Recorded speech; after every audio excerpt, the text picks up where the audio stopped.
Hey friends, it's Kristen with Hooks, Books, and Wanderlust, and today I'm here with another video tutorial for you, part of my Crochet 102 series, talking all about gauge. What is it, and why is it important?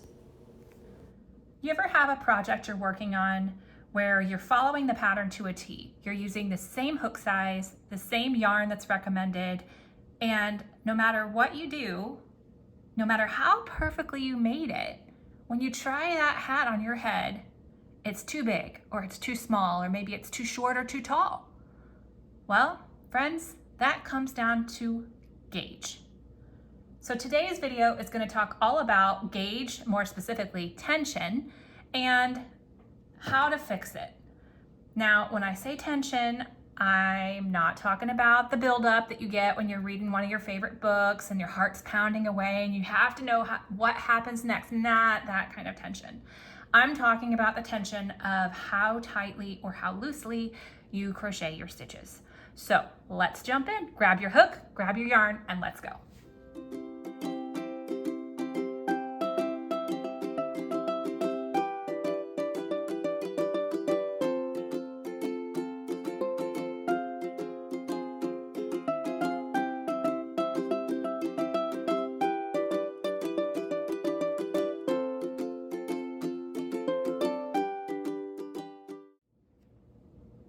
So I've already explained how gauge is essentially your tension.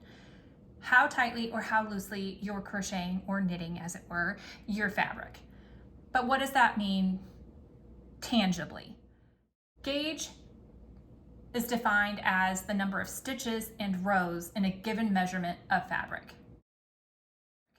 So when size matters, gauge matters. So think your wearables, or if you're trying to work a square motif to a specific size so that you can create some other larger project when it's combined with other motifs.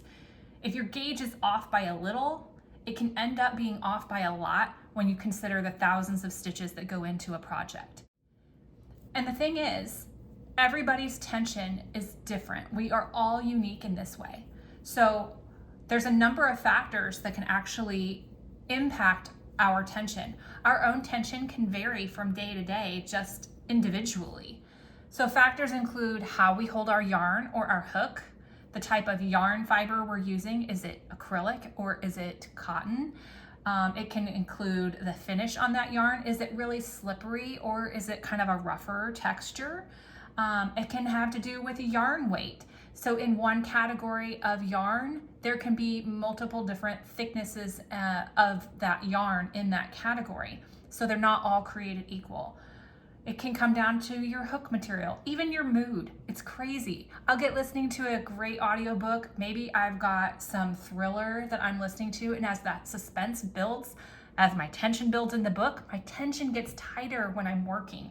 I've had to frog row after row for this problem. Anything that affects how smoothly you work your stitches can affect your tension and then your gauge. So how do you measure your gauge? Typically, your patterns, if you're following one, are going to give it to you in a 4-inch square. So you're going to measure 4 inches of stitches across your row and 4 inches worth of rows going up. So I have a little gauge measurement tool here. My stepdad actually made this for me. Isn't it cute? You can find these all over Etsy. There's all kinds of places that make them.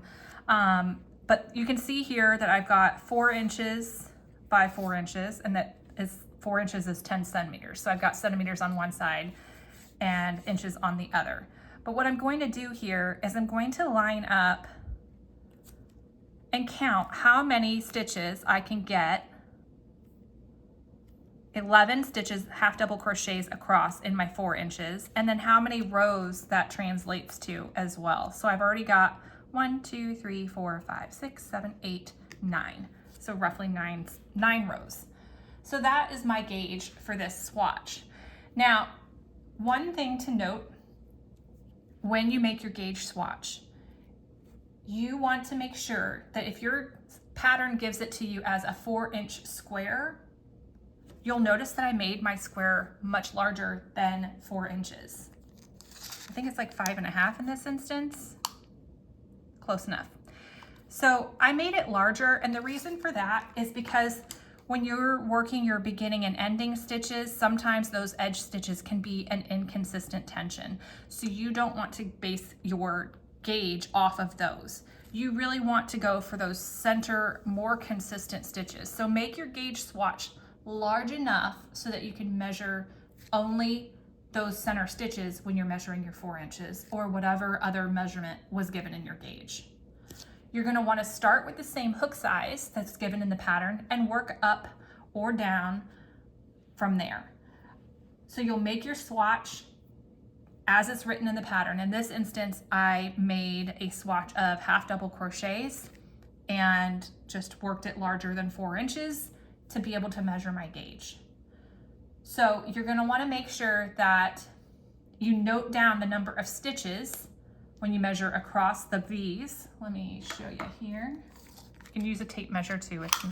You don't have to have the fancy stuff. But when you measure, you want to measure across these little V's of your stitches. And then you want to measure as many full rows as you can get in that 4 inches. Okay? Measuring from the bottom of the V in the bottom row to the top of the stitch in the top row. Being able to match the pattern gauge that's given to you by the designer is super important when you're trying to make something intended to fit a certain way. Whether that is a top or a hat that you're trying to fit to a specific size, or maybe you're trying to make a square motif that is going to be used in a larger project that you have to mind your size on, or maybe you only have so much yarn. Matching the designer's gauge in the pattern is going to make sure that your work turns out the exact size that you need it to, using roughly the same amount of yarn as the designer states in the pattern. So you've done your measurements, and now you're looking at your numbers versus the pattern numbers, and you're off. Maybe you've got too many stitches, maybe you've got too few, maybe your row count is off. What do you do now? Well, let's talk about the easiest way to change your gauge, and that is adjusting your number of stitches.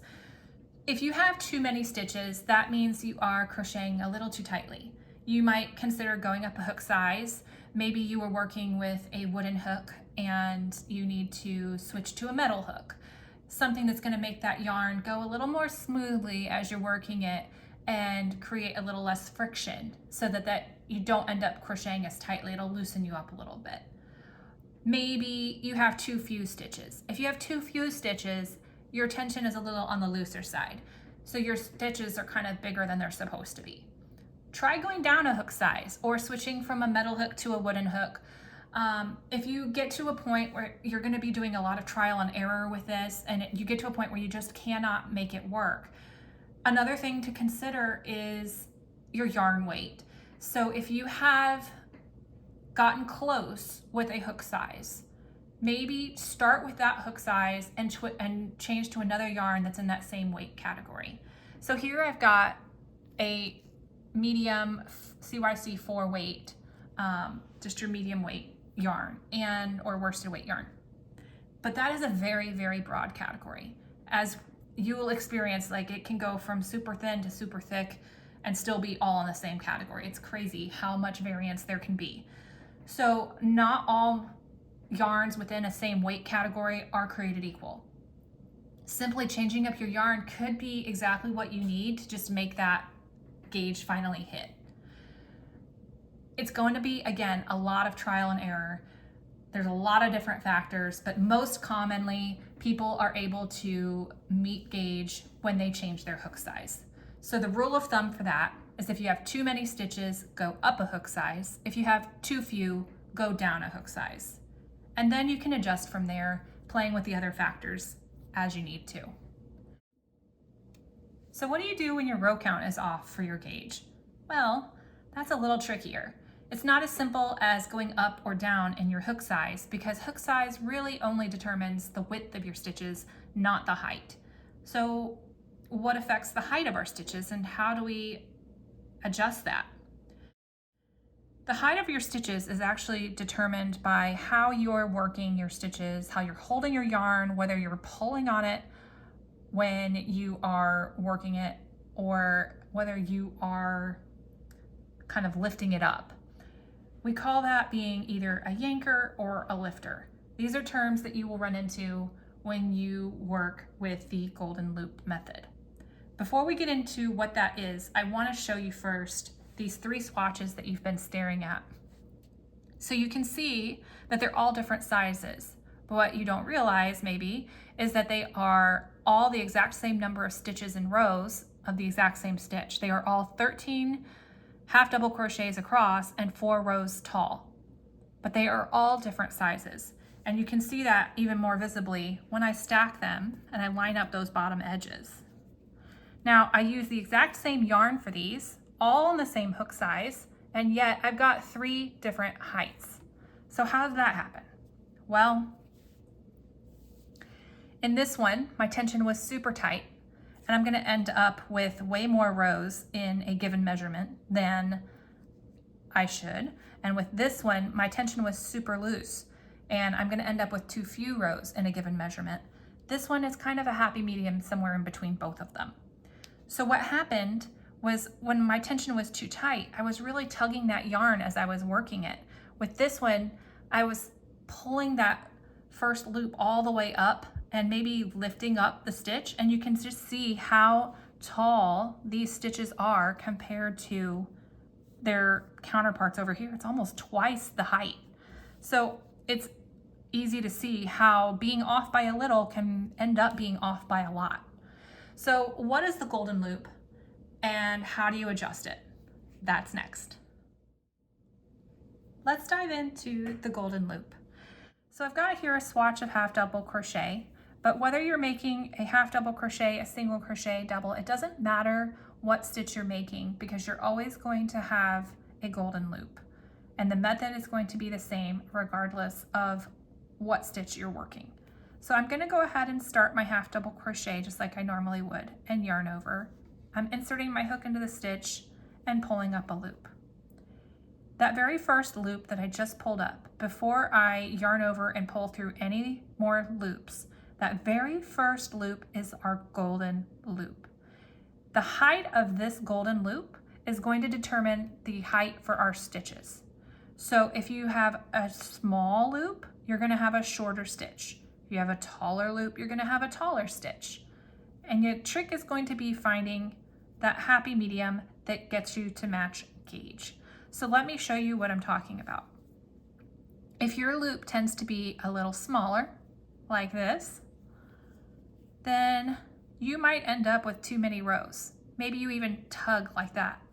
It makes that stitch super short, and that's going to end up with too many rows because your tension is too tight. You can see how these are considerably shorter than the ones that precede it. Conversely, if you pull up that loop and you pull it a little higher, make it a little taller, that's what we call a lifter. It's going to create a looser tension as you work your stitches, and that's going to create a taller stitch. So the taller that loop, the taller your stitch, the shorter the loop, the shorter your stitch. The trick is going to be, and as you can see here, how much taller those are than all the others. So the trick here is going to be finding that happy medium, right? What's going to be the height of that golden loop that's going to get you to gauge. Start somewhere in the middle, depending on whether you have too few or too many rows, and go from there. And once you find that ideal height, make sure that you stay consistent. Visually check it every time you're making that loop, because the tendency is going to be to go back to the same way you were doing it when you're not paying attention. And I also recommend double checking your gauge as you work every couple of rows, just to make sure that you stay consistent and you don't end up having to frog any rows.